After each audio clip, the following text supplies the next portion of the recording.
Fala pessoal! A soberania brasileira está sendo testada e o Lula já avisou: aqui não tem colônia. Um delegado da Polícia Federal foi expulso dos Estados Unidos por pura politicagem da ala trampista para proteger foragido. Mas olha a jogada. Como diz o Otávio Guedes, eleitoralmente o Lula ganha com essa briga contra o Trump, porque reforça nossa postura altiva contra a extrema-direita global e a defesa da nossa soberania. E o Lula disse: se houve abuso, vai ter reciprocidade. Vamos entender como o Brasil parou de bater continência para virar protagonista. O presidente Lula disse que pode adotar medidas de reciprocidade aos Estados Unidos no caso do delegado envolvido na prisão do ex-deputado Alexandre Ramagem. Marcelo Ivo de Carvalho atuava junto ao Serviço de Imigração norte-americano, o ICE. Ele foi mandado de volta ao Brasil. Não sei o que aconteceu. Fui informado hoje de manhã. Acho que se houve um abuso, americano com relação ao nosso policial, nós vamos fazer a reciprocidade com o dele no Brasil. Não tem conversa, ou seja, nós queremos que as coisas aconteçam da forma mais correta possível, mas nós não podemos aceitar essa ingerência e esse abuso de autoridade que algumas personagens americanas querem ter com relação ao Brasil. Só complementar, por favor, esse colega, um oficial de delegação, já está há mais de 2 anos nos Estados Unidos, fazendo atividade de cooperação policial como fazemos com 34 países. Então, como o ministro disse, agora é aguardar, formalmente algum esclarecimento para, a partir disso, adotarmos qualquer medida.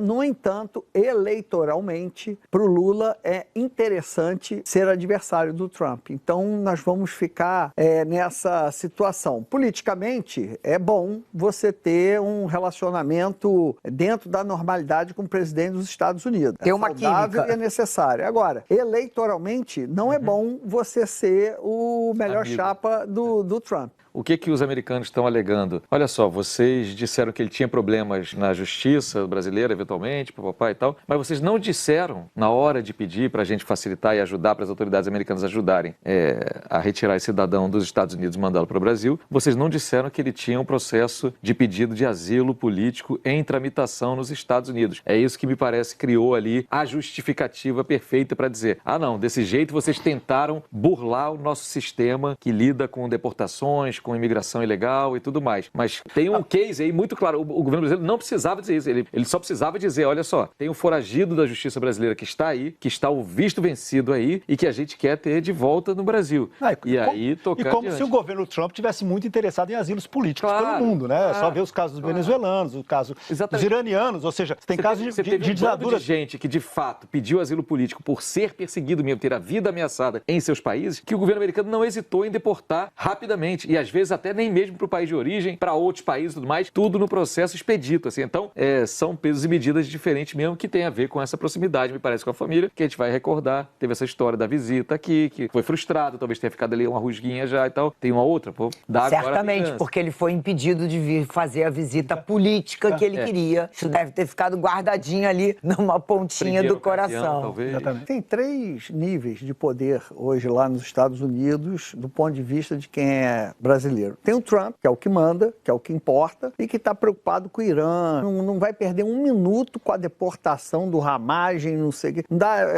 Não dá nem para chegar na antessala dele esse assunto. Tem o Trump, que tem uma relação direta com Lula. Tem a burocracia americana e tem a burocracia americana ocupada pelo MAGA, como disse o Thomas. Então, são 3 níveis diferentes de decisão. Então, a justiça, por exemplo, que está analisando o caso Ramagem, provavelmente não é um MAGA analisando isso. Então pode ter um outro desfecho, já que se trata de um criminoso, foragido da justiça de outro país. E esse aparelhamento da máquina burocrática americana pelo MAGA, isso já se manifestou também em outros assuntos sensíveis. Por exemplo, a classificação de Comando Vermelho e PCC como organização terrorista. Isso nasce de uma fundação, que é uma fundação ligada ao MAGA e que o presidente dessa fundação foi para o Departamento de Guerra, então defende essa ideia. Então vai ficar assim, o Brasil vai ter sempre atrito com essa máquina dominada pelo MAGA, porque eles são alinhados políticos do Bolsonaro. O tweet dele fala que o Ramagem é um perseguido político. Qual autoridade que teria ele para dar esse veredito,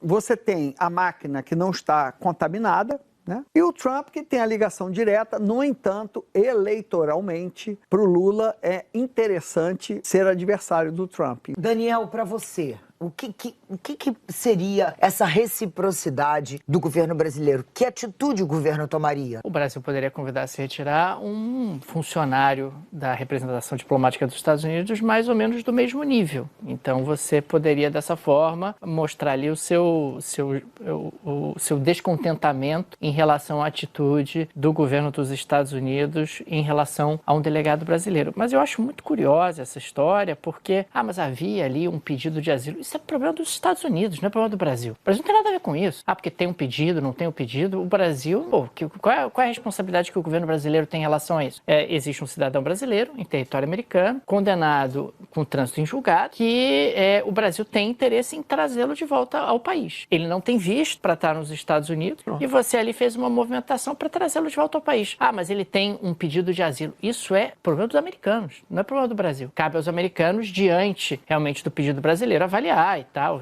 a pertinência ou não de um determinado movimento. Agora, dizer que o Brasil não foi transparente ou não se comunicou corretamente, eu não vejo como isso seria possível e não me parece que seja a responsabilidade do governo brasileiro sinalizar qual é o status desse cidadão brasileiro nos Estados Unidos. Americana, né? Isso não é a responsabilidade do governo brasileiro. É a responsabilidade do governo brasileiro, o status dele no Brasil e o interesse de trazê-lo de volta para o Brasil. Além disso, é muito frágil essa alegação do governo americano de dizer que houve ali algum tipo de mecanismo para tentar contornar. Assim, como se eles tivessem sido enganados. O país é de vocês. Vocês é que sabem quem pediu asilo, quem não pediu asilo, em qual o status desse pedido. É responsabilidade do governo dos Estados Unidos avaliar isso e não do governo brasileiro.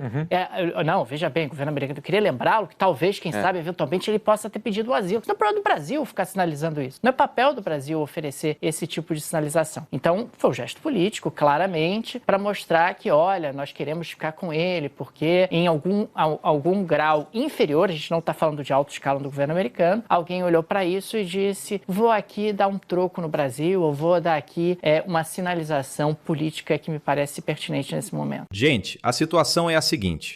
O delegado Marcelo Ivo de Carvalho, que estava lá nos Estados Unidos em missão oficial de cooperação, coisa que o Brasil faz com dezenas de países dentro da legalidade, foi mandado de volta para casa de forma arbitrária. E por quê? Porque a Polícia Federal está incomodando quem achou que o território americano era esconderijo para golpista. A desculpa que as autoridades americanas deram é de uma hipocrisia sem tamanho. Dizem que o Brasil não avisou sobre um pedido de asilo do investigado. Ora, façam-me o favor. Quem controla o sistema de asilo deles são eles mesmos. O Brasil cumpriu o papel dele. Apontou um criminoso com visto vencido. O que estamos vendo é o aparelhamento da burocracia americana por setores do movimento MAGA para livrar a cara de aliado do Bolsonaro. É a internacional da extrema-direita agindo no tapetão. E aqui entra o ponto central que o Otávio Guedes levantou. Essa briga, por mais que traga um estresse diplomático, é um ativo eleitoral para o Lula. Por quê? Porque marca uma linha na areia. De um lado, o governo brasileiro defendendo a lei e a justiça. Do outro, o trumpismo tentando melar processos criminais. Para o campo progressista, mostrar que o Brasil não se dobra aos caprichos de Washington é fundamental. Lula sabe que ser o adversário do Trump no cenário internacional reforça sua imagem de líder democrático global. O recado do presidente foi curto e grosso. Se houve abuso, vamos agir com reciprocidade. Isso é música para os ouvidos de quem se cansou de ver o Brasil ser tratado como quintal. Se eles expulsam um delegado nosso sem justificativa plausível, a gente tem todo o direito e o dever de convidar um agente deles a se retirar daqui. Diplomacia é respeito mútuo, não submissão. Não caiam nessa conversa de que o Brasil falhou na comunicação. O que houve foi um gesto político deliberado de setores americanos para dar um troco no governo brasileiro. Mas eles esqueceram que o Brasil mudou. Hoje, temos um governo que entende que a dignidade nacional vale mais que um tapinha nas costas do Departamento de Estado. A reciprocidade é a resposta necessária para deixar claro: nossa justiça não para na fronteira e nossa soberania não está à venda. Se eles querem proteger foragidos, que saibam que do lado de cá o Brasil voltou a ter comando.